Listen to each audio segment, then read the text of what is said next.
বন্ধুরা, কথাই আছে অন্যায় করলে তার শাস্তি পেতেই হয়। তেমনি মধ্যযুগ এমন একটি সময় ছিল যেখানে খুনি এবং অত্যাচারীর সংখ্যা ছিল অনেক বেশি এবং অপরাধ করে ধরা পড়লে তার শাস্তিও ছিল খুবই ভয়ানক, যার নৃশংসতা আপনারা কল্পনাও করে উঠতে পারবেন না। তারা মারাত্মক অপরাধ করে থাকলেও তাদেরকে যে সীমাহীন নরযন্ত্রণা দেওয়া হতো তা মোটেও তাদের প্রাপ্য ছিল না। সেক্ষেত্রে আপনি হয়তো খুবই ভাগ্যবান, কারণ সময় পরিবর্তনের সাথে সাথে আধুনিক যুগে শাস্তিগুলিরও পরিবর্তন ঘটেছে এবং মধ্যযুগে সেই সমস্ত মর্মান্তিক শাস্তিগুলিকে নিষিদ্ধ করা হয়েছে। তো চলুন আজ এই ভিডিওটিতে ফেলে আসা মধ্যযুগে সেই সমস্ত ভয়ানক শাস্তিগুলির ব্যাপারেই জেনে নেওয়া যাক। কিন্তু আপনি যদি একেবারেই দুর্বল মনের মানুষ হন তবে আমার মতে ভিডিওটির থেকে দূরে থাকুন। বন্ধুরা, ভিডিওটিকে শুরু করার আগে আপনাদের কাছে একটি ছোট্ট অনুরোধ, আমার চ্যানেলটিকে লাইক, শেয়ার আর সাবস্ক্রাইব করে দিন, কারণ চ্যানেলটিকে গ্রো করতে আপনাদের সাপোর্ট খুবই জরুরি। তো চলুন আর বেশি দেরি না করে ভিডিওটিকে শুরু করা যাক। বন্ধুরা, আমাদের তালিকার প্রথম স্থানে রয়েছে স্প্যানিশ ডঙ্কি। বন্ধুরা, মধ্যযুগে বর্বরতার আরেকটি নাম ছিল স্প্যানিশ ডঙ্কি পানিশমেন্ট। ডঙ্কি নামটি শুনে ভাববেন না যে দোষীকে গাধার উপর বসানো হতো, কারণ এই নামটির সাথে শাস্তিটির কোনো রকমই মিল নেই। এটি এমন একটি মর্মান্তিক শাস্তি যা আপনি দেখলেও শিউরে উঠবেন, যেখানে দোষীকে একটি তীক্ষ্ণ ধারালো অস্ত্রের উপর বসানো হতো এবং বসানোর পরে দোষীর পায়ে ভারী লোহার বল বেঁধে দেওয়া হতো, যার ফলে দোষীর দেহে মারাত্মক আঘাত আসতো। বন্ধুরা, দ্বিতীয় স্থানে রয়েছে ব্রাজিন বুল পানিশমেন্ট। দোষী নির্যাতনের জন্য প্রাচীন সিসিলিতে এই সারটিকে ব্যবহার করা হতো, তাই এটিকে সিসিলীয় সারও বলা হয়। পিরিলস নামক এক ইস্পাত কর্মী এই প্রক্রিয়াটিকে ডিজাইন করে। এই পদ্ধতিতে একটি বিশাল আকারের পিতলের সার তৈরি করা হতো, যার ভেতরটা ছিল পুরোটাই ফাঁপা এবং সারের পেটের দিক দিয়ে থাকতো ভেতরে ঢোকার দরজা। এরপর বন্দীকে সারের ভেতর ঢুকিয়ে দিয়ে দরজা বন্ধ করে দেওয়া হতো এবং তারপর ধাতব সারের পেটের নিচে আগুন জ্বালিয়ে সারটিকে উত্তপ্ত করা হতো, যার ফলে বন্দীটি ছটফট করে ভেতরেই পুড়ে মারা যেত। আপনাদেরকে জানিয়ে রাখি, এই ব্রাজিন বুলের একটি বিশেষত্ব ছিল, যেখানে আগুনের প্রচন্ড তাপে বন্দির আত্মনাদ সারের মুখ দিয়ে বেরিয়ে আসতো এবং বাইরে থাকা মানুষ সেই আত্মনাদ শুনে আনন্দ এবং উল্লাসে ভোজ উপভোগ করত।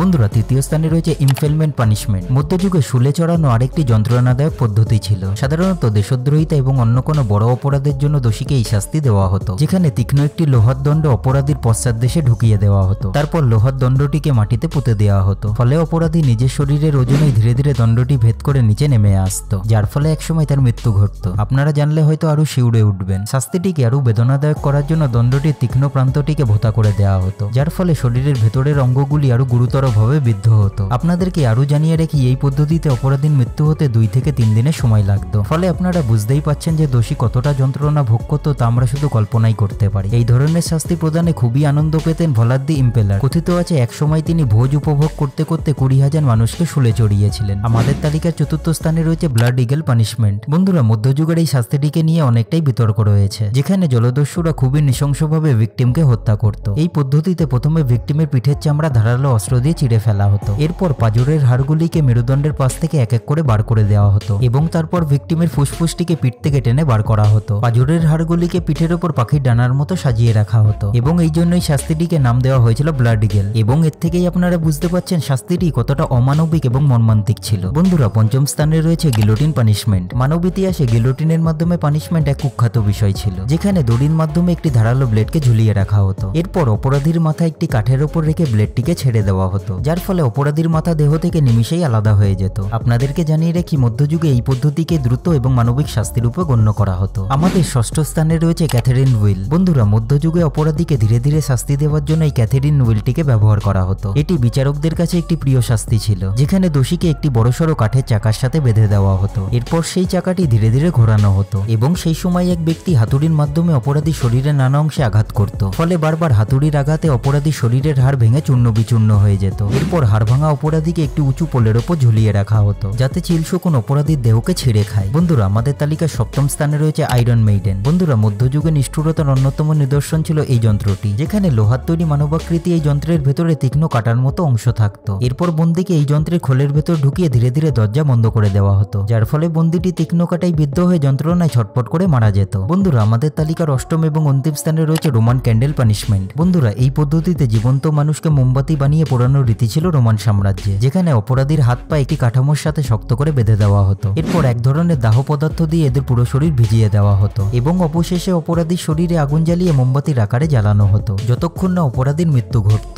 ইতিহাসের পাতায় সম্রাট নিরোর দ্বারা এমন নিষ্ঠুরতার প্রমাণ পাওয়া যায়, তাই এই পদ্ধতিকে নিরোর টর্চারও বলা হয়। তো বন্ধুরা, এই ছিল ইতিহাসের পাতায় বর্ণিত কিছু নিষ্ঠুর এবং নির্মম শাস্তি, যা ভাবা মাত্রই গায়ে শিহরণ দিয়ে ওঠে। তবে বর্তমানে এই শাস্তিগুলির আর কোনো অস্তিত্ব নেই, ফলে শুধু রয়ে গেছে ইতিহাসের পাতায় নথিভুক্ত হয়ে। তো বন্ধুরা, এই ভয়ানক শাস্তিগুলির ব্যাপারে আপনাদের কি মতামত নিচে কমেন্ট সেকশনে অবশ্যই জানান। আর আপনাদের যদি ভিডিওটি ভালো লেগে থাকে তাহলে আমার চ্যানেলটিকে লাইক, শেয়ার আর সাবস্ক্রাইব করে দিন, কারণ চ্যানেলটি চ্যানেলটিকে গ্রো করতে আপনাদের সাপোর্ট খুবই জরুরি। তো চলুন আবার দেখা হবে নতুন কোনো রোমাঞ্চকর ভিডিওতে। Take care.